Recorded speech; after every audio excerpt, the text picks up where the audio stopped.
We are very happy to have you back for today. Last week we briefly gave you an overview of what we were planning to do, and today we've kind of got three things that we would like to address in today's session. We would like to give you a better understanding and idea of how to make sense of this current situation that we are experiencing. We would then also like to help you feel better equipped to be able to proactively respond and deal with these feelings of grief and disillusionment that you may be feeling. From there, we will take it to almost using this current situation as an opportunity to find a greater sense of meaning out of the experiences that we are experiencing. So I hope you are ready for this, and we look forward to having this discussion. If we're talking about having to fully engage with what we're experiencing now, it requires us to be honest with ourselves. And I think there are certain things that are being said. We hear people use these phrases in the media when it's being reported how COVID has affected the world.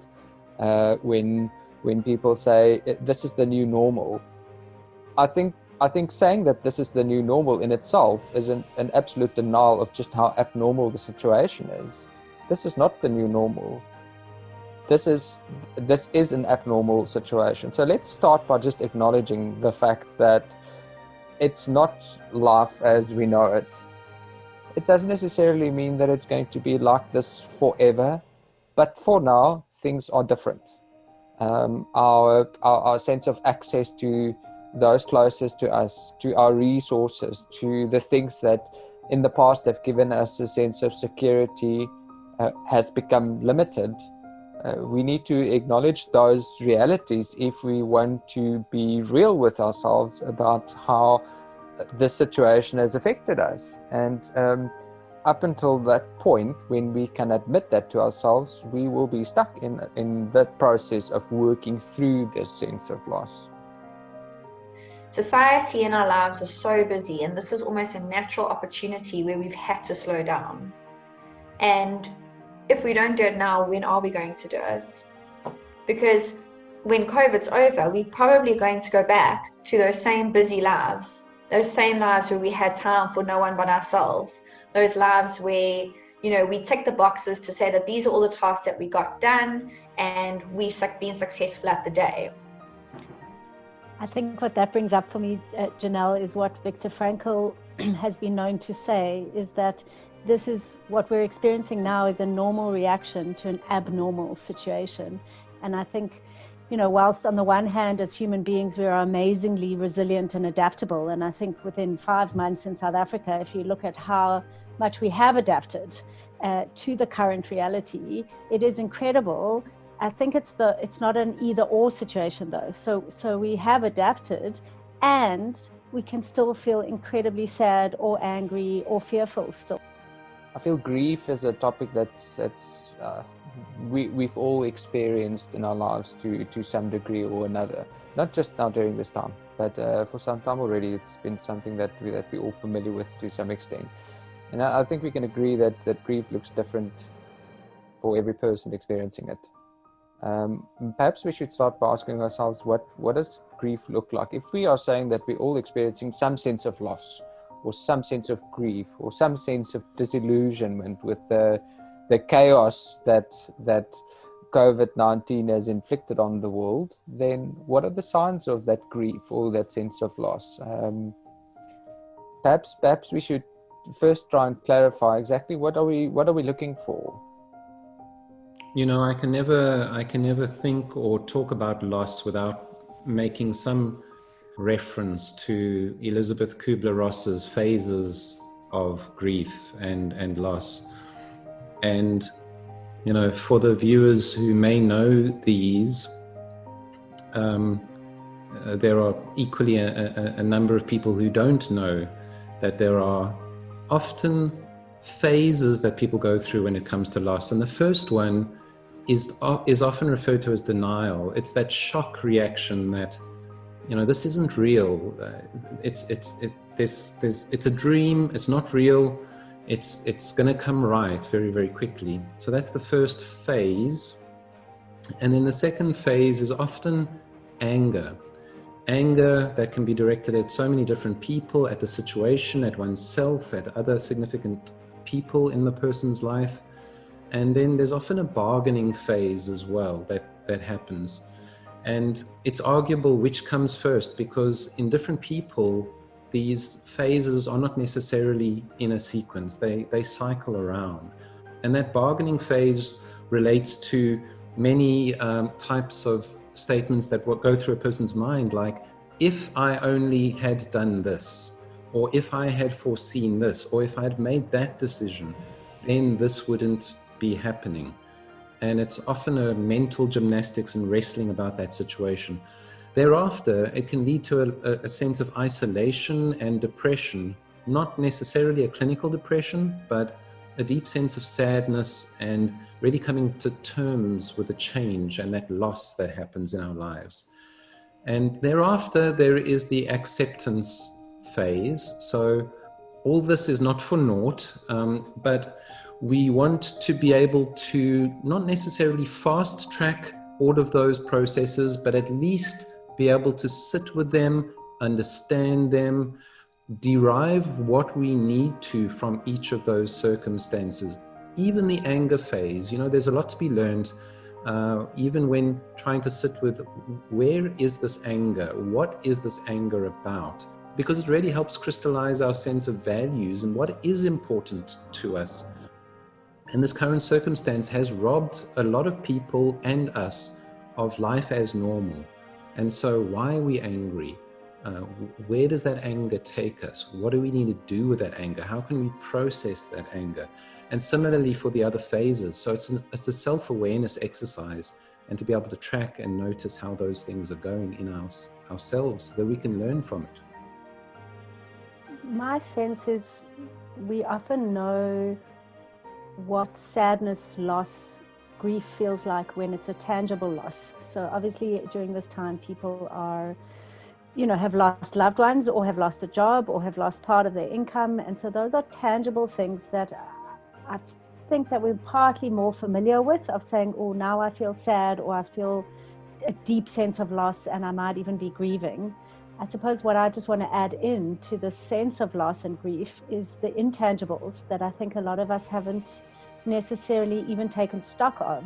So, the loss of the planned holiday maybe you had this year, the loss of opportunity to have your graduation, the loss of a matric dance, the loss of maybe a birthday party you were planning, the loss of time with loved ones, especially elderly. I know a lot of my clients have really been in a deep mourning process of not being able to see their elderly parents or grandparents, and the impact. So I think there's the tangible and the intangible losses, but our sense of almost being in a period of mourning is equally the same, whether it's tangible or intangible. And I think it's worth just noticing and being aware of the things that we're grieving that we might not even be able to, put a finger on directly. And if we keep reminding ourselves that this is an abnormal situation, where we have more capacity then to accept that we're maybe not feeling our best selves at the moment. And for me, I think a lot of people are also sitting in that phase of anger. There's a lot of backlash at what the government's tried to do to assist the people. There's anger at work because work's cut my hours. There's anger within the family. And I fully agree with you. It's until we start to acknowledge those feelings, that is the first step to then working on how we can improve those difficulties. We've got to normalize those feelings. Everybody is experiencing these same difficulties. I think something that's making this current crisis possibly a little bit harder than anything else we've dealt with is the length of it, and the fact that we don't know when it's going to end.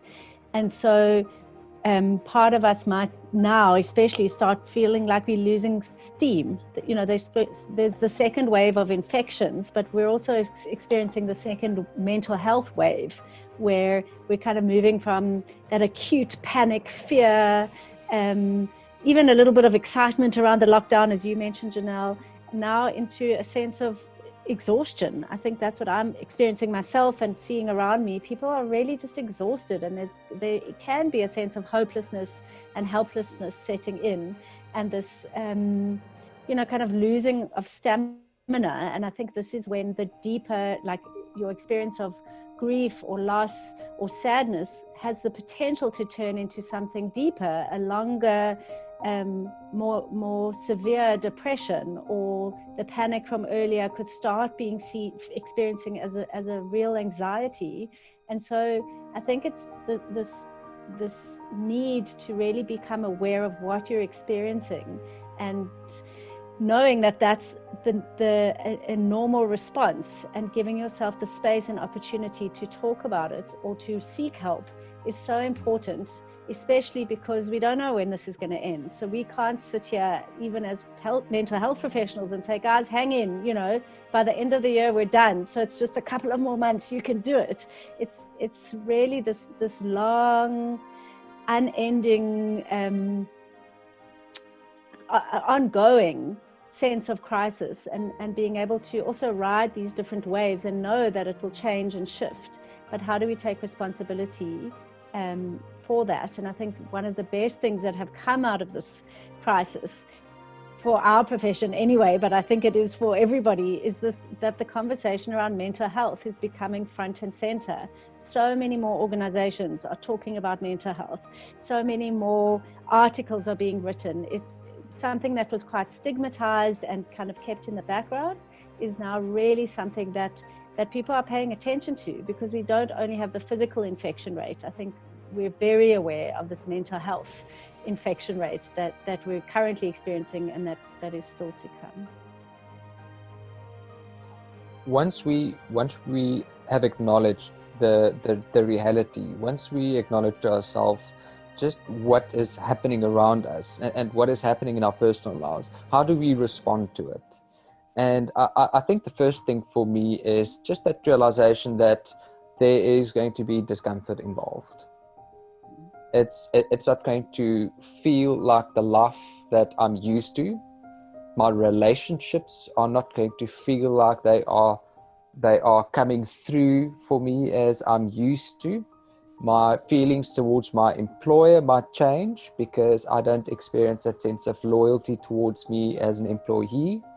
I might experience a sense of disillusionment in intimate relationships where we are all taking strain, and in some way or another that trickles down through to us on a very personal level in those relationships, where we are left with a certain experience of the change not being out there in the world, that the chaos and discomfort not being there separated from my life, but very much embedded in the most personal spaces in my life.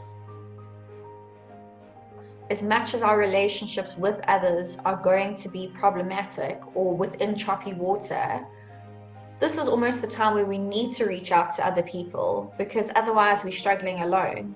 And the more we reach out to other people, the more we realize that other people are going through the same thing. And that's how we then form support for each other.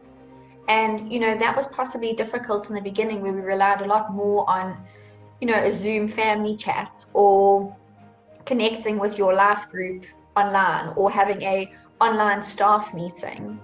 But you lose that, you develop a sense of isolation otherwise, and it's within multiple relationships. So gathering that support, putting effort into those relationships, telling people that I'm not okay, I'm struggling through this time, and the fact that it's an abnormal situation almost legitimizes those feelings, and it makes it okay for a lot of people to say when they wouldn't normally say it. So reaching out, getting those relationships, now that we're on level 2, you could possibly go see some of your loved ones. And it's about us developing, almost going back to basics. Let's look at our relationships. Let's look at our health, our physical health. What are we doing with our time? Because ultimately those things will help us get through those feelings of grief, anger, disillusionment that we are experiencing. One of the terms that have really struck me over this time is this concept of the COVID coaster. Is that, and as you're describing the stages of the grieving process, Mark, it made me think of that, because it's not only grieving, we're not only cycling through stages of grieving, but multiple emotions. So in one day, myself, family members, clients, we can feel multiple emotions, from feeling quite optimistic and excited and full of energy, to then feeling incredibly panicked and fearful. And I think that at the moment seems to be coming out a lot when people have to go out or have to engage with the world out there, because we're having to do like a risk analysis of what am I exposing myself to? Is it worth it? Where do I really need to go? Who's there? How many people will I be in contact with? And then feeling quite angry about having to do that, and then cycling through the sadness. So it's a constant shifting. And I think if we're not giving ourselves the time to be aware of it and then sit in it, I guess those are the opportunities where these kind of experiences can turn into something that has a longer lasting impact. Whereas if we have the opportunity to express these feelings now, and also, as you say, normalize them, then they're less likely to get stuck within us. I think what's made it difficult for us to talk about how we've been affected, to talk about our own sense of loss, to talk about our own sense of depression or just sense of sadness, not just because of the technical challenges that comes with the artificial world of relating to the people closest to us via WhatsApp video calls and Skype conversations. But I think there's also the sense that talking about these feelings shows a weakness. Me talking about emotions that I experience as uncomfortable, or that I perceive as emotions of weakness, somehow communicate to the world that I'm not okay. And it makes me feel vulnerable, and I'd rather prefer for the world to still be left under the impression that I'm a superhuman being. And I think we're all realizing that is not sustainable, and maybe we should reevaluate the value that we attach to the experience of uncomfortable emotions that in the past we perceived as weaknesses. Maybe we must sit with those emotions and try and think of the reasons as to why we have the capacity to experience it. Perhaps this is all built into the way our brain functions because it fulfills a certain meaningful function in our lives. What is our sadness trying to tell us? What is our sense of isolation? What is our anxiety about what's going on in the world trying to tell us about how we need to activate resources for ourselves, whether it's internal resources or whether it's systemic resources? Our emotions are trying to focus our attention on getting ourselves into action. So I think, for a long time we've been running around as if we are these superhuman people wearing armor, like these robots. And I think, what you're saying is this resistance to being vulnerable, and the sense that vulnerability means weakness. And I feel what COVID has done is forced us to come into contact with our humanity and what it means to be human. I think in the initial discussion we spoke about, our addiction to certainty and how we've been flung into this uncertain time. So we're having to confront uncertainty. We're having to confront this messy world of emotions that we've been so conditioned to suppress. And I can't help thinking of Freud's, one of his favorite quotes was, "Unexpressed emotions always come out in uglier ways." And I think that so highlights what we're talking about now, is that if we're not going to be giving these emotions an opportunity to be expressed, they will start coming out in uglier ways. And the thing I love sharing with my clients when they cry in a session, and often they apologize for crying. We have this conditioning that, crying is bad, it's a sign of weakness. But one of the things I learned from the world of neuroscience and neurobiology is that our tears actually contain cortisol. And so crying is actually a form of stress relief. And so that is why the body forces us to cry when we are feeling sad or angry or stressed. And so if we hold in those tears, we actually cause a buildup of cortisol. So physiologically, tears are important. And I think it's one of the very practical things we can do during this time is allow ourselves to cry tears. There's lots to cry about. And that again is a normal reaction to this abnormal time. I was actually thinking, Dave, on what you were saying about how people often regard it as a weakness and therefore don't share. And I think it's also perhaps a function of the fact that sometimes people don't know how to respond.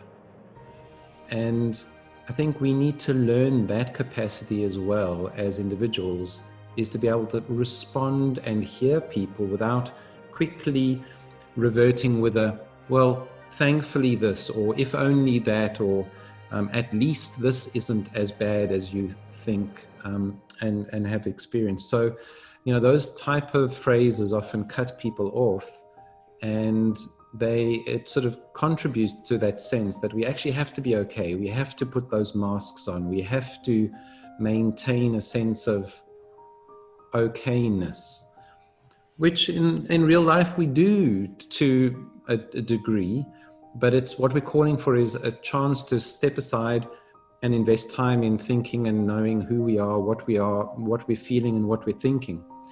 And as Janelle and Lauren were also speaking about how to do that, I can't get away from the fact of saying you have to actually write things down. It's not only a case of acknowledging it, but we actually have to stop and we actually have to spend some time writing things down in order to capture what our thoughts, what our feelings, and what our experiences are. Take time to acknowledge your current scenario so that you can become more aware. Now, awareness is a precursor to change. You can't change anything that you're not aware of. And then ask yourself, what new perspective or what alternative view can you try to formulate over this time to really help you? Just think about whether you need an alternative way to be able to tolerate the current discomfort and loss, whether you can think of a different perspective to help you instill a sense of hope and expectation of positive change. What would that new perspective be for you? What would that alternative view need to be for you in order to prevent you feeling stuck, in order to enable you to get a sense of excitement and hope to move on? Would it be helpful for you to remember and write down some past losses or traumas or challenges that you have successfully navigated? A further question is perhaps, what blind spot have you overlooked? That can be a negative quality that is holding you back, or it could be a positive quality, an asset that you've already gained that you can start to apply in addressing this current scenario for yourself. Another important thing that you could ask is, what is one thing that I can do right now to help myself and others that are important to me in this situation? That question helps us create some sense of focus and prioritizing of what we need to do to leverage us from the here and now into a hopeful future. So what for you would make the most difference? What choice, what decision, what opportunity do you need to activate now that is going to catapult you forward and open doors for you? Doors of hope, doors of opportunity, doors that will help you move on during this difficult time. How do we use the current situation to gain a sense of meaning? Because we want to take something from this. We want to get to a point in our process of working through our loss where we can experience a sense of acceptance. And a sense of acceptance doesn't just come with the experience of feelings of relief. There should be tangible outcomes. There should be changes in our lives. There should be changes in how we can allow ourselves to experience certain emotions, accept it, acknowledge it, work through it, and see changes in relationships and in situations because of it. Often when I deal with trauma in my practice, I would address the issue of post-traumatic growth. In dealing with trauma, in dealing with the curveballs that life throw at us, sometimes in a way that shatters our life, we're not aiming towards going back to how things were before life threw this curveball at me. If you are aiming at experiencing that sense of normality that you experienced before the trauma, then you are basically missing out on opportunity to implement changes in your life that leads to greater resilience. COVID has almost been an underlying blessing in disguise, where we can really take some time out, evaluate these relationships, evaluate what brings us joy in life. What are the difficulties in our life? And using those, we can then adjust our pathway going forward. And it's really about us internalizing how we've experienced life up to now. And for so many of us, we have been so busy where, every day is just the same thing. It just kind of ticks over. Whereas now we're pausing. We can celebrate the small successes. Whereas in the past, you would have said, oh, that's meaningless, or that's irrelevant to our life. But why is it irrelevant? Who's saying it's irrelevant? So it's really about us celebrating those small successes, about us stopping, pausing, evaluating how we want to adjust. And this is a period of abnormality, which means that we can come out on the other side and develop some sense of normal, but in a different way. So it's almost like an opportunity for us to be reborn into this new life of making different decisions, not letting society control, how we experience our emotions. So that we see the people in the shops and say, oh yeah, I'm good today. It's been a tough day at work, but I'm amazing. Or not just I'm fine, a little bit more than that. In us saying that we have to take something meaningful out of the chaos that's currently going on in the world and our personal lives is not minimizing how severe it is.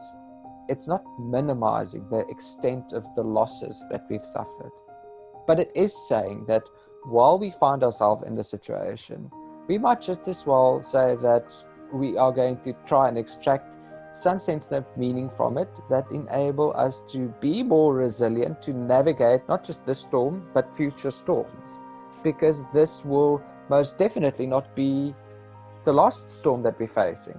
We want to be able to face future challenges with a greater sense of confidence.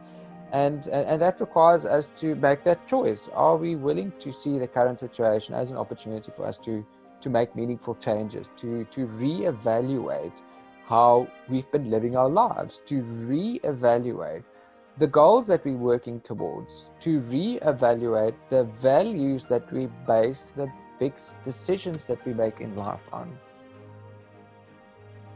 What you're saying, Dave, makes me think not only on future traumas and periods of chaos that we'll experience, but it's also an opportunity to remind ourselves that this isn't, for a lot of us, our first rodeo with crisis and chaos. Yes, it's the first time on a global scale, but I think, even in South Africa, if we think about 2 years ago was the drought, we've got the load shedding, there are national crises that we have navigated through as a nation, and then we've got our individual crises.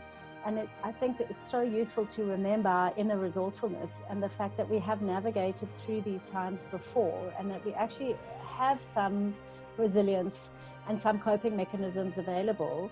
I think what's happened with the global pandemic is it's so big, and it feels like it's so much beyond our scope of coping, that I think a lot of people, especially initially, forgot that we actually do know how to cope through a pandemic. And I was reminded of this, well, not necessarily a pandemic, but a crisis. I was reminded of this the other day when a client was talking about the dams in Cape Town being nearly full, and I totally had forgotten the drought that we'd been through 2 years ago, and how that was all anybody spoke about was water and drought, and that's forgotten, and we've moved on. And I think it's really building this narrative of one's ability to cope, and a belief that we are far more resilient, I think, than we give ourselves credit for.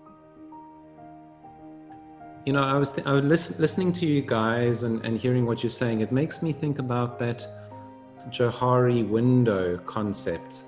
I'm not sure if you know it. Some people do, some people don't. But it's a model about talking. Well, it's for self-awareness purposes, and it's about knowledge about yourself and knowledge others have about you. And I was thinking about how in this circumstance, using such a tool to reflect on the current circumstances and all of the things that you've been speaking about, you know, what do we know about how we navigate crises, the personal crises, the national crises, the international crises? How do we know, how do we tune in to our own resources and what is known to us? You know, because there are certain things we do know about ourselves, but there are things that others know about us that we don't really have in focus. And so getting information from others that care for us and want the best for us is one way of us extending the open area into that blind area and getting more self-awareness. There's of course a hidden area, which is the area that we know about ourselves, but we don't readily share with others. And so a healthy personality structure really is about trying to extend that hidden area and being more comfortable sharing all aspects of ourselves, appropriately so. And so that's about self-disclosing, and in times like this, when stress is at an all-time high for very many people, this is the time when we can experiment a bit more with being empathic by being self-disclosing about our own feelings and emotions. And you might just be surprised at how your self-disclosure will open up the reactions and self-disclosures of others, and thereby create a much more bonded, a much more intimate friendship and relationship with those that are important to you. Similarly with your school friends, similarly with your colleagues at work, your co-workers, your supervisors and supervisees. Sharing and caring can really develop and strengthen relationships. We mustn't forget that it is also important to have a sense of empathy for others. And you know, why I was thinking that right now is that inherently I'm a little bit of an introvert. So when I go through difficult times, I tend to get in my own head a lot. And I know one of my clients, funny enough, yesterday said, he said, I overthink. Well, not me, referring to himself. And perhaps I overthink as well. You know, there are certain pros as well as cons to being an overthinker. You know, one of the cons, of course, is that you can get stuck in your own head. And, you know, one of the things that I've realized over this time through feedback from my wife is that she notices when I'm stressed, when I'm pacing up and down and I'm stuck in my own head and in my own thoughts.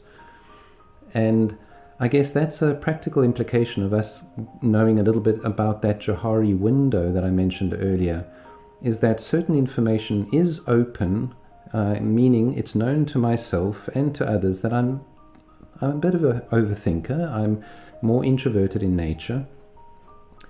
However, the blind area is unknown to self and known to others. So perhaps if I wasn't open to the feedback of my wife, I might tend to resist the interpretation that I'm isolating myself and maybe distancing myself and too stressed, and I might want to say, no, I'm all right, I've got everything under control.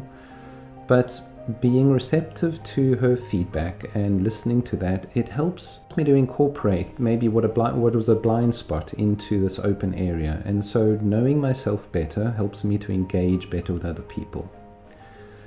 And so one of the things I need to do is actively try and force myself to think of others, and to think and do and engage with others rather than just being stuck in my own head.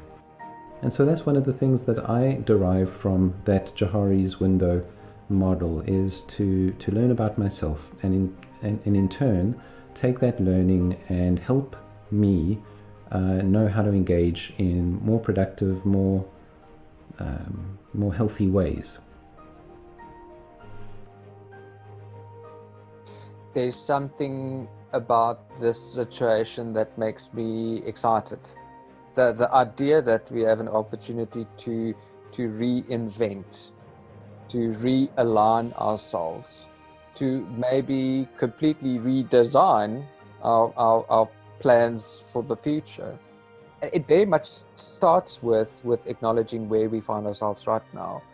This series of discussions will still focus on making sense of how do we deal with the uncertainties of the future. What measures do we need to put in place to ensure that we successfully navigate ourselves through the storm? So just as a form of a summary and drawing this all together, at the outset, we started to invite you into a discussion about the current scenario that you're going through. What boat are you in at the moment during this storm? And so, in order to make sense of our current situation, we need to express that. We need to express and acknowledge that and recognize that to ourselves and to others. Now, sometimes that means actually verbalizing things rather than just letting them run through your head. So it's stopping and pausing, but then putting those things in words and communicating those things to yourself and to others. And in our practice, we find that sometimes people are limited by the vocabulary that they have, and the vocabulary that is out there but they need. And so it's also a good idea for your children, for your spouses, for yourselves, to page through various descriptive feeling words so that you can actually put into an expression how you are feeling. So Google and research lists of feeling words to describe fear, trepidation, uncertainty, feeling overwhelmed, feeling indecisive, feeling stuck. All of those words really help people to understand you. And so if you can communicate verbally, that prevents a person having to act out in a behaviorally awkward or aggressive or irritable fashion, because you have the skills and the tools to be able to communicate and to be understood. And I think this is part of what we're encouraging, is an understanding of yourself, so that you can then communicate that and your needs to others so that you'll be heard. Because at a time like this, isolating yourself is really just going to contribute to stress and strain, and to affiliate, to pull together, to share and get support from others is really what's going to help us all move through as a team during this time. We want people to try and leverage this current situation to redefine what their values are, redefine what's important for themselves and for others, so that they can really not get stuck in the current, but to start to mobilize going forward, taking positive steps. And we're going to be talking in subsequent sessions about that vision that we're wanting to move towards, that compass and that point at which we are aiming, so that we can traverse this stormy sea and this rocky terrain.